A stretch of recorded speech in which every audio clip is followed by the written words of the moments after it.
কোনোভাবে ধরেন আমি এটা বিশ্বাস করি যে বিএনপি অন্তত এই 5 বছরে কোনোভাবেই ফেইলিওর হবে না। এটা আমি দৃঢ়ভাবে বলতে পারি। আপনারা যেভাবেই সমালোচনা করেন না কেন, লিঙ্কুর ভাই একটু বলেছেন অযোগ্য কিছু লোকজনের কথা, সেটা ঠিক আছে। ইসলামের মধ্যে একটা হঠকারী দল হচ্ছে সরকারের বিরোধী দল, এবং যারা এই পর্যন্ত রাজনীতি করছে, হঠকারী রাজনীতি বাংলাদেশের শুরু থেকেই, এখন তারা অফিসিয়ালি বিরোধী দল। এই নির্বাচন যদি ধরেন আওয়ামী লীগ বিএনপি রাজনৈতিক দল ছিল, আওয়ামী লীগ যদি নির্বাচনে অংশ নেওয়ার সুযোগ পেত, জামাত কয়টা সিটে 15-20টা সিট হয়তো যাইতো, তো বিরোধী দল হইতো। তো বিরোধী দলতেই এখানে একটা বড় রাজনৈতিক দল হিসেবে বিএনপির যে ভূমিকা ছিল, কিন্তু তাদের এপ্রিসিয়েট করা দরকার।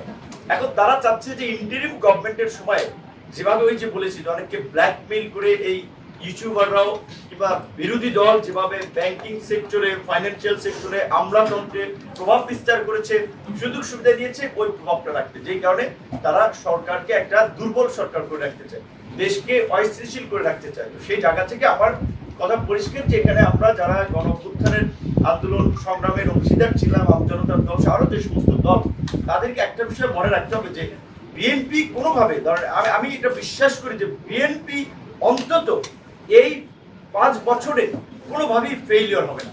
এটা আমি দৃঢ়ভাবে বলতে পারি। আপনারা যেভাবেই সমালোচনা করেন না কেন, লিঙ্কুর ভাই একটু বলেছেন অযোগ্য কিছু লোকজনের কথা, সেটা ঠিক আছে। একটা ব্যক্তির দ্বারা কখনোই আপনারা চেঞ্জ করেন, পরিবর্তন করেন, সরকারের ত্রুটি বিচ্যুতি অলওয়েজ থাকবেই, সেটা নিয়ে আমরা কথা বলবোই, আপনারা বলবেন। আমি মনে করি তারপরে বর্তমানে মন্ত্রিসভায় কারা আছেন তার প্রত্যেকটা পলিসি কাজ যেভাবে প্রধানমন্ত্রী আপনার স্ক্রিনিং করতেছেন, আপনারা জানেন কিনা আমি জানি না, যে আগে এমপিদের 10 থেকে 15 কোটি টাকা থোক বরাদ্দ ছিল, ইচ্ছামতো প্রকল্প করতো। এবং বর্তমান সরকার তো চিন্তা করতে পারতো 17 বছর পরে আমরা ক্ষমতা আসছে, আমাদের নেতা কর্মীদের একটু কাজকর্ম দিয়ে তাদেরকে একটু প্রতিষ্ঠিত করা লাগবে, দেন এটা চলুক, 20 কোটি 5 কোটি আরো বাড়ে 20 কোটি করে দেয়।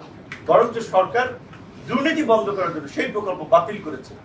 এমনকি এই যে আমাদের এমপিদের কিংবা প্রভাবশালী ব্যক্তি, এমপিরা শুধু আমলারা, তাদের যে একটা আমি মনে করি যে রোগ, তাদের ক্ষমতা থাকলে, পাওয়ার থাকলে নিজের বাড়ির সামনে একটা বিল্ডিং বানায় রাখবে, একটা অবকাঠামো বানায় রাখবে, কাজে লাগুক না লাগুক।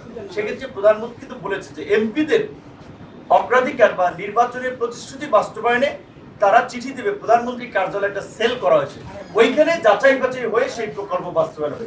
চাইলে আপনি বাড়ির সামনে বিল্ডিং কিংবা আপনার বাড়িতে যাওয়ার জন্য বাজার থেকে রাস্তা করবেন টাইলস করে, ওই সমস্ত সুযোগ দেয়। অর্থাৎ সরকার এই সুশাসন নিশ্চিত করার জন্য বা সুষম উন্নয়নের ক্ষেত্রে সেটা সরকার গুরুত্ব দিচ্ছে। একই সাথে এই প্রকল্প নেওয়ার নামে অনেক ক্ষেত্রে যে বিবেচনাহীন বিভিন্ন সিদ্ধান্ত নীতির ফলে লুটপাট, এগুলো বাংলাদেশে গত 10 বছরে পত্রপত্রিকা অসংখ্য লেখালেখি হয়েছে। সরকার বলেছে যে নতুন প্রকল্প গ্রহণের ক্ষেত্রে অনেক প্রকল্প আমরা পাঠিয়েছি।